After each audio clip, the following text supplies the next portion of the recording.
इस तरह इतना टॉपिक हमको सिर्फ सिंपल प्रेजेंट टेंस में पढ़ना है।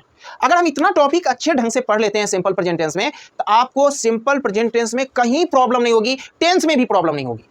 आई होप आप लोग इसको अच्छे ढंग से पढ़ेंगे। This is Sundaram, welcome to my channel. Dear friends, आज मैं बहुत ही महत्वपूर्ण टॉपिक पर चर्चा करने वाला हूं, उसका नाम है टाइम एंड टेंस। तो आज हम लोग शुरू करने वाले हैं time and tense. Time and tense. Time and tense शुरू करने से पहले मैं आप लोगों को कहूँगा कि आप मुझसे एक वादा कीजिए। वादा यह कि आप शुरू से अंत तक वीडियो देखेंगे। अगर आप शुरू से अंत तक वीडियो देखेंगे तो मैं भी आपसे एक वादा करता हूँ कि आपको जो मैं आज टॉपिक पढ़ाऊँगा दोबारा पढ़ने की जरूरत नहीं पड़ेगी। इसकी मैं 100% गारंटी देता हूँ। ओके, तो आप ये पूरा वीडियो बस देखिएगा। और आपको एक टास्क देता हूँ कि आज इस वीडियो पर 1K यानी 1000 लाइक जरूर होना चाहिए। इसलिए अगर आप आए हैं तो सबसे पहले लाइक बटन को दबा दें, और अभी तक इस चैनल को सब्सक्राइब नहीं किया तो प्लीज़ आप इस चैनल को सब्सक्राइब कर लें। तो चलिए शुरू करते हैं। देखिए, सबसे पहले हम जानते हैं कि टेंस क्या होता है। टेंस, और इसका नाम टाइम एंड टेंस ही क्यों पड़ा, इस पर थोड़ा डिस्कस करते हैं। उसके बाद मैं पूरा जीरो लेवल से शुरू करूंगा, इसलिए जो नहीं जानते इंग्लिश में कुछ भी नहीं, वो भी इसे एकदम स्लोली सभी टॉपिक पर मैं डिस्कस करूंगा और आप आराम से सीख सकते हैं। इसलिए थोड़ा भी स्किप मत करिएगा। तो देखिए, सबसे पहले हम जानते हैं टेंस किसको कहते हैं। तो डियर फ्रेंड, टेंस हम उसको कहते हैं, देखिए, change in the form of main verb according to time is called tense. यानी समय के अनुसार मुख्य क्रिया के रूप में जो परिवर्तन होता है उसी को हम टेंस कहते हैं। यानी समय के जो अनुसार जो मेन वर्ब के रूप में जो परिवर्तन होगा उसी को हम क्या कहेंगे, टेंस कहेंगे। इसलिए हम इसका नाम टाइम एंड टेंस कहते हैं, क्योंकि समय के अनुसार ही सब चीज़ होता है, और जिस अनुसार होगा मुख्य क्रिया में जो हम परिवर्तन करते हैं उसको हम टेंस कहते हैं। इसलिए टॉपिक पड़ा टाइम एंड टेंस। ओके, यानी बहुत सारे ग्रामेटेरियन ये भी कहते हैं टेंस का मतलब ही टाइम होता है। तो ये भी हम मान सकते हैं टेंस का मतलब ही टाइम होता है, लेकिन ये कहना गलत होगा, क्योंकि लैंग्वेज में हम टेंस पढ़ते हैं लेकिन टाइम स्वतंत्र होता है, वो नेचुरल कंसेप्ट है। लेकिन ग्रामेटिकल कंसेप्ट क्या है, टेंस। इसलिए हम समय और टेंस दोनों के लेकर चलते हैं। तो आई होप आप ये समझ गए होंगे कि टाइम एंड टेंस टॉपिक का नाम क्यों पड़ा। लेकिन इसमें एक चीज है, टेंस पढ़ाने से पहले, डीपली जानकारी देने से पहले, मैंने अभी कहा मुख्य क्रिया के रूप में जो परिवर्तन होता है, मुख्य क्रिया के रूप में जो परिवर्तन होता है, तो हम मुख्य क्रिया के कितने रूप होते हैं वो समझ लेते हैं। यानी फॉर्म ऑफ मेन वर्ब को अगर हम जब तक नहीं समझेंगे तब तक टेंस को पढ़ना और समझना मुश्किल होगा। इसलिए फॉर्म ऑफ मेन वर्ब को समझते हैं, कितने इसके फॉर्म होते हैं। देखिए, फॉर्म ऑफ मेन वर्ब, मुख्य क्रिया के जो रूप होते हैं वह टोटल 6 होते हैं। एक होता है V1, दूसरा होता है V2, और तीसरा होता है V3, चौथा होता है V4, और पांचवा होता है V5, और छठा होता है V6। आप लोगों से बहुत सारे स्टूडेंट होंगे, कहेंगे सर हम V5 तक ही पढ़े हैं, V6 कहाँ से आ गया। तो आप थोड़ा धैर्य रखिए, मैं सबको एक एक करके एक्सप्लेन करता हूँ और अच्छे ढंग से आपको समझाने की कोशिश करता हूँ। देखिए, V1, V2, V3 आपको हमेशा याद रखना होगा। कोई भी ग्रामर से आप V1, V2, V3 आप अवश्य याद कर लें। अगर आप वो याद कर लेते हैं तो आपको टाइम एंड टेंस में कहीं कोई प्रॉब्लम नहीं होगा। और V4 से आपको याद करने की जरूरत नहीं है, वो आपको अपने आप होने लगेगा। कैसे? अगर देखिए V4 की चर्चा करें, अगर V1 में अगर हम ING को जोड़ देते हैं तो ये V4 बन जाता है। ओके, V1 में जब हम ING को जोड़ते हैं तो क्या बनता है, V4 बनता है। अब चलिए V5 पर अगर डिस्कस करें तो V1 में जब हम S या ES जोड़ते हैं तो ये V5 बन जाता है। ओके, अब आप लोग के मन में होगा V6 कैसे बनता है, तो आप लोग जानते हैं बट पहचानते नहीं थे। जब V1 के पीछे अगर हम 2 लगा देते हैं तो हम उसको V6 कहते हैं। V6 का प्रयोग टाइम एंड टेंस में अभी तक आप लोगों ने नहीं देखा होगा, लेकिन टाइम एंड टेंस में ही हम V6 का प्रयोग करेंगे। इसलिए आप इस वीडियो को अंत तक देखिएगा, कहाँ इसका प्रयोग होता है, और इसको हम अच्छे ढंग से समझेंगे आज। इसलिए थोड़ा भी वीडियो का स्किप मत करिए, और अभी तक अगर लाइक नहीं किए तो प्लीज़ लाइक कर दीजिए और सब्सक्राइब कर लीजिए, नहीं सब्सक्राइब किए मेरे चैनल को तो I hope form of main verb आप समझ गए होंगे। यानी पूरा टेंस में हम क्या करते हैं कि V1, V2, V3, V4, V5 और V6 का ही प्रयोग करते हैं। इसको हम कैसे सिस्टमेटिकली ढंग से प्रयोग करते हैं वही हम टाइम एंड टेंस में सीखते हैं। यानी मुख्य क्रिया का ही मेन रूप से इसमें यूज है। अगर ये क्लियर कंसेप्ट अगर आप समझ जाते हैं तो मैं आपको चैलेंज देता हूं, टाइम एंड टेंस में कोई प्रॉब्लम नहीं होगी। लेकिन बहुत सारे स्टूडेंट इसी को मतलब नहीं समझते और वो कहते हैं टाइम एंड टेंस बहुत हार्ड है, हमसे होने ही वाला नहीं है। अरे बहुत ही आसानी ढंग से होगा। अब चलिए हम आगे की ओर बढ़ते हैं। आई होप आपको इसमें कोई दिक्कत नहीं है। अगर कोई भी दिक्कत है तो कमेंट में आप अवश्य लिखिएगा। चलिए, तो अब हम लोग शुरू करते हैं टेंस। अब हम टेंस को अच्छे ढंग से समझने की कोशिश करते हैं। ओके, टेंस का डेफिनेशन हम समझ चुके हैं। टेंस कैसे बनता है, वो मेन वर्ब के रूप से बनता है, ये भी समझ चुके हैं। अब हम ये जानते हैं टेंस कितने प्रकार के होते हैं। ओके, तो देखिए टेंस का मतलब अभी आपको बताइए समय के अनुसार चलता है, तो समय को 3 रूप में विभक्त किया गया है। वही 3 रूप जो है टेंस का ही प्रकार है। पहला होता है प्रेजेंट, पहला समय वर्तमान, यानी जो हम अभी चल रहे हैं उसको हम क्या कहेंगे, वर्तमान। जो अभी जैसे हम अभी वर्तमान टाइम में क्या कर रहे हैं, पढ़ा रहे हैं, तो उसको हम प्रेजेंट बोलेंगे। तो पहला को हम प्रेजेंट टेंस कहते हैं। याद रखिएगा, हम यहाँ प्रेजेंट लिखे हैं, टेंस इसके साथ अपने आप लग जाता है, इसको हम बोलेंगे प्रेजेंट टेंस। इसको अच्छे ढंग से आप समझिए। दूसरा जो होता है, जो वर्तमान समय से पहली जो घटना घट गई, यानी जो घटना बीत गया है, जिसको हम क्या कहते हैं, भूत, यानी जो बीत जाता है समय, जो घटना बीते हुए समय में होता है उसको हम भूत कहते हैं, यानी उसको हम टेंस में कहते हैं पास्ट टेंस, यानी पास्ट। प्रेजेंट टेंस, दूसरा आप याद रखिएगा पास्ट टेंस। और जो समय आने वाली रहती है, जो आगे चलकर आएगी, उसको हम कहते हैं फ्यूचर। क्या कहते हैं, फ्यूचर। इसको सिंपल है, प्रेजेंट के साथ ये टेंस लगा देंगे तो प्रेजेंट टेंस। याद रखने का ये तरीका है, पास्ट के साथ टेंस लगा देंगे तो पास्ट टेंस, और फ्यूचर के साथ टेंस लगा देंगे तो फ्यूचर टेंस। यानी टेंस के कितने भागों में बांटा गया है, 4 भागों में। ओके, अब 4 भागों में बांटा गया तो हम इसको पहचानेंगे कैसे, प्रेजेंट, पास्ट और फ्यूचर। एक सिंपल सा तरीका है, अगर इसको आप पहचान लेंगे ना, तो आपको ना तो प्रेजेंट पहचानने में दिक्कत होगी, ना पास्ट पहचानने में दिक्कत होगी, ना फ्यूचर पहचानने में दिक्कत होगी। इसके गारंटी हम देते हैं, क्योंकि जब तक आप उसको पहचानोगे नहीं, तब तक आप टेंस से आधारित ट्रांसलेशन सही से बनाओगे ही नहीं। इसकी भी गारंटी है। तो पहचान कैसे करेंगे, देखिए बउआ पहचान है इसका। अगर प्रेजेंट टेंस में हमेशा क्या लगा रहेगा, है, हैं, हो और हूं। सिंपल। अगर किसी वाक्य के अंत में अगर है, हो, हूं लगा रहेगा, समझ जाइएगा वो प्रेजेंट टेंस ही है। ओके, अगर किसी वाक्य के अंत में क्या लगा रहेगा, है, हो, हूं, तो उसको क्या समझना है, ये प्रेजेंट टेंस ही है। अगर किसी वाक्य के अंत में अगर आपको मिल जाए था, थे, थी, तो आप इसको समझ जाइएगा पास्ट टेंस है। क्या समझेंगे, पास्ट टेंस। अगर किसी वाक्य के अंत में अगर आपको मिल जाए गा, गे, गी, तो आप समझ जाइएगा फ्यूचर टेंस है। देखिए पहचान कितना आसान है।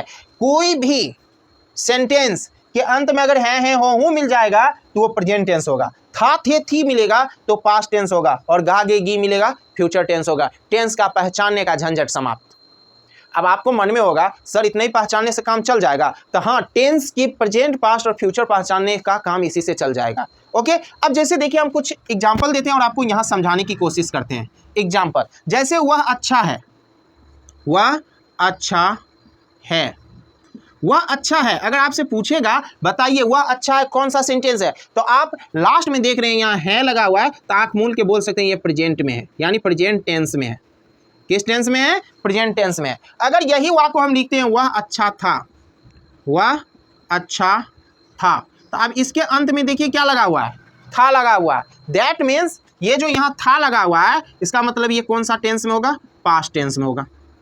अगर हम यही सेंटेंस में हम लिख देते हैं वह अच्छा होगा, अच्छा होगा, वह अच्छा होगा, तो वह अच्छा होगा कौन सा टेंस होगा, फ्यूचर टेंस होगा। बस टेंस तो हम पहचानेंगे। अगर आप ट्रांसलेशन की बात करें तो अभी उस पर थोड़ा टाइम है, थोड़ा दिल थाम के पूरा वीडियो को देखिए, मैं सब चीज़ बताऊंगा। अभी सिर्फ आपको टेंस पहचानना है। अगर है लगा हुआ रहेगा, है में से कुछ भी है, हो में से, तो आप उसको प्रेजेंट टेंस मानेंगे। अगर था, थे, थी रहेगा तो पास्ट टेंस मानोगे, और फ्यूचर टेंस में गा, गे, गी लगा रहेगा। बस इतना आपको अगर जान गए तो आपको टेंस पहचानने का झंझट समाप्त हो गया। ओके, आई होप आपको टेंस के ये तीनों प्रकार जो है आप आसानी से क्या कर सकते हो, पहचान सकते हो। ओके, अब देखिए हम आगे बढ़ते हैं। अब हम लोग चर्चा करेंगे किस पर, प्रेजेंट टेंस पर। तो अब हम शुरू क्या करेंगे, आज का क्लास मुख्य रूप से डिपेंड रहेगा प्रेजेंट टेंस पे। तो इसको हम मिटाते हैं और आते हैं। तो अब हम लोग प्रेजेंट टेंस को शुरू करते हैं। अब लिखेंगे या समझेंगे आप लोग प्रेजेंट टेंस। प्रेजेंट टेंस का जो हिंदी होता है वो हिंदी होता है वर्तमान काल। प्रेजेंट टेंस का हिंदी क्या होता है, वर्तमान काल। आज हम लोग डिस्कस जो करेंगे वो डिस्कस संपूर्ण रूप से करेंगे प्रेजेंट टेंस पे। ओके, तो प्रेजेंट टेंस का पहचान तो आप लोग जानते ही हो, अंत में क्या लगा रहेगा, है, हो, हूं। ओके, अब हम जानते हैं प्रेजेंट टेंस कितने प्रकार के होते हैं। प्रेजेंट टेंस के प्रकार को समझते हैं। अगर एक टेंस आप अच्छे से पढ़ लेते हो तो सभी टेंस वैसे ही पढ़ाना पड़ता है। तो हम एक टेंस को आज अच्छे ढंग से पढ़ा रहे हैं और आज इसी के साथ साथ मैं सभी का डिस्कस करूंगा। वैसे प्रॉपर्ली मैं सभी को पढ़ाऊंगा, लेकिन आपको इस टेंस के साथ साथ मैं सभी टेंस के बारे में थोड़ी लिटिल नॉलेज, थोड़ा नॉलेज देते चलूंगा। तो देखिए प्रेजेंट टेंस जो है उसको हम अच्छे ढंग से पहले क्लासिफाइड करते हैं। प्रेजेंट टेंस जो होता है वो 4 प्रकार के होते हैं। कितने प्रकार के होते हैं, 4 प्रकार के। पहला जो होता है वो है simple present tense, simple present tense. Okay, पहला जो होता है उसका नाम है सिंपल प्रेजेंट टेंस। इसको बहुत सारे ग्रामेटेरियन ने प्रेजेंट इंडेफिनिट टेंस भी कहते हैं, ये भी ध्यान में रखिएगा, प्रेजेंट इंडेफिनिट टेंस, इसको हम प्रेजेंट इंडेफिनिट टेंस भी कहेंगे। ओके, और भी नाम है, तो ज़्यादा नाम करने से यहाँ कोई जरूरत नहीं है, बस ये दो नाम याद रखिएगा। दूसरा है प्रेजेंट कंटिन्यूअस टेंस। एक और नाम जो है इसका प्रचलित नाम है वह है present imperfect tense, present imperfect tense, ये याद रखिएगा। और तीसरा जो है इसका एक और नाम है, उतना नाम पे नहीं चलना है, बस दो नाम फेमस है उसी को याद रखना है। तीसरा जो नाम है इसका, तीसरा जो इसका प्रकार है वह है प्रेजेंट परफेक्ट टेंस, और दूसरा नाम है इसका कंप्लीट प्रेजेंट टेंस। अब हम लास्ट पे आएंगे। लास्ट जो टेंस है वो टेंस का नाम है present perfect continuous tense. Okay, इसका दूसरा नाम है, और करके लिख देते हैं, present perfect progressive tense, present perfect progressive tense. ये प्रेजेंट टेंस के ये चार प्रकार होते हैं। ओके, ये चार प्रकार को आपको हमेशा याद रखना है। इसी तरह सबका होता है, जैसे वर्तमान काल प्रेजेंट टेंस का ये चार प्रकार हुआ, उसी प्रकार ये पास्ट का भी चार प्रकार होता है, और फ्यूचर का, वहां प्रेजेंट की जगह पास्ट हो जाएगा और फ्यूचर में प्रेजेंट की जगह फ्यूचर हो जाएगा। वही प्रकार जो हम पास्ट और फ्यूचर जब पढ़ेंगे उस पर अच्छे ढंग से डिस्कस करेंगे, लेकिन अभी हम प्रेजेंट टेंस पर डिस्कस कर रहे हैं, तो प्रेजेंट टेंस को अच्छे ढंग से समझते हैं। अब जो हम डिस्कस मुख्य रूप से करने वाले हैं वो करने वाले हैं सिंपल प्रेजेंट टेंस पे। अब हम डिस्कस करेंगे सिंपल प्रेजेंट टेंस। तो देखिए फ्रेंड्स, सिंपल प्रेजेंट टेंस क्या है? सिंपल प्रेजेंट टेंस, इसको अच्छे ढंग से समझिए, यहां से आपकी पढ़ाई शुरू हो रही है। सिंपल प्रेजेंट टेंस, आप लोग बस सिर्फ सिंपल प्रेजेंट टेंस को ही समझते हो और सभी टीचर यही पढ़ाते हैं, लेकिन सिंपल प्रेजेंट टेंस का भी प्रकार होता है। अब आप कहोगे सच में? हाँ, सच में होता है। अब उसको हम समझते हैं। सिंपल प्रेजेंट टेंस जो होते हैं वो दो प्रकार के होते हैं। सिंपल प्रेजेंट टेंस कितने प्रकार के होते हैं? याद रखिएगा, दो प्रकार के। पहला होता है action denoter simple present tense, action denoter simple present tense, और दूसरा होता है इसका non action denoter simple present tense.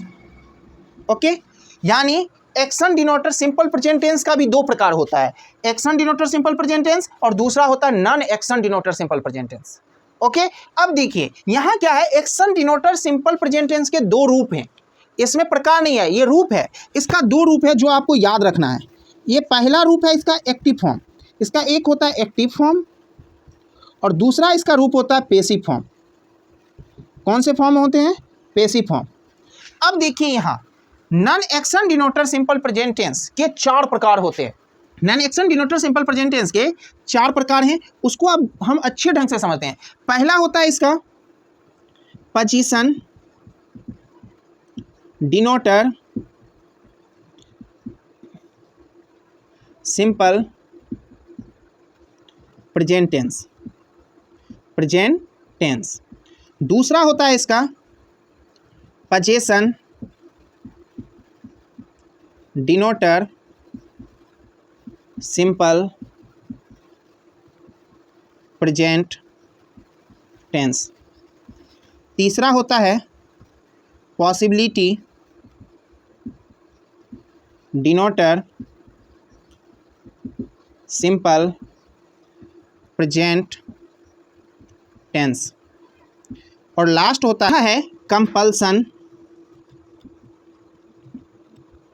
डिनोटर simple present tense. Okay, यानी non action denoter simple present tense के कितने प्रकार हैं? 4 प्रकार हैं, ये बात याद रखिएगा। Non action denoter simple present tense के कितने प्रकार होते हैं? 4। पहला position denoter simple present tense, दूसरा है position denoter simple present tense, तीसरा है possibility denoter simple present tense और चौथा है compulsion denoter simple present tense. Okay, अब देखिए possibility denoter simple present tense के 2 रूप हैं। पहला है एक्टिव फॉर्म और दूसरा है पैसिव फॉर्म। उसी तरह कंपल्सन का भी 2 रूप है, एक्टिव फॉर्म और दूसरा है पैसिव फॉर्म। इस तरह इतना टॉपिक हमको सिर्फ सिंपल प्रेजेंट टेंस में पढ़ना है। अगर हम इतना टॉपिक अच्छे ढंग से पढ़ लेते हैं सिंपल प्रेजेंट टेंस में, तो आपको सिंपल प्रेजेंट टेंस में कहीं प्रॉब्लम नहीं होगी, टेंस में भी प्रॉब्लम नहीं होगी। आई होप आप लोग इसको अच्छे ढंग से पढ़ेंगे और अभी तक अगर आप वीडियो देखें तो मुझे आशा है कि आगे भी आप देखेंगे। अब हम लोग डिस्कस करेंगे इसमें action denoter simple present tense, और अब इस पर हम अच्छे ढंग से समझते हैं। ओके, तो जैसे कि आप लोग को बताया कि अब हम action denoter simple present tense पर चर्चा करेंगे। और जैसे कि मैं क्लासिफिकेशन में बताया, action denoter simple present tense के 2 फॉर्म होते हैं। पहला होता है एक्टिव फॉर्म और दूसरा होता है पैसिव फॉर्म। अब हम लोग जो डिस्कस करने वाले हैं वो है आपका एक्टिव फॉर्म। अब एक्टिव फॉर्म क्या होता है ये हम लोग नेक्स्ट क्लास में चर्चा करेंगे। आपको ये बताना है सिर्फ कमेंट में, मैंने आज जितना क्लासिफिकेशन टाइम एंड टेंस के बताया, क्या आपको अच्छा लगा? अच्छा लगा तो आप कमेंट में बताएं। क्या आप पहले कभी इतना पढ़े हैं टाइम एंड टेंस? अगर वो भी पढ़ चुके हैं तो आप मुझे कमेंट में बताइए। और आपको नेक्स्ट यानी पार्ट 2 हम नेक्स्ट डे हम लेके आएंगे, उसमें हम आपको एक्टिव फॉर्म से बहुत ही अच्छे ढंग से आपको समझाएंगे। तो चलिए आज का क्लास यहीं तक, हम कल मिलते हैं फिर नए सॉल्यूशन, नए वीडियो, नए तरीका, नए ट्रिक के साथ आप लोगों को इंग्लिश ग्रामर में। तब तक के लिए आप स्वस्थ रहिए, खुश रहिए और हमेशा अपने मेहनत के बल पे आगे बढ़ते रहिए। Thank you.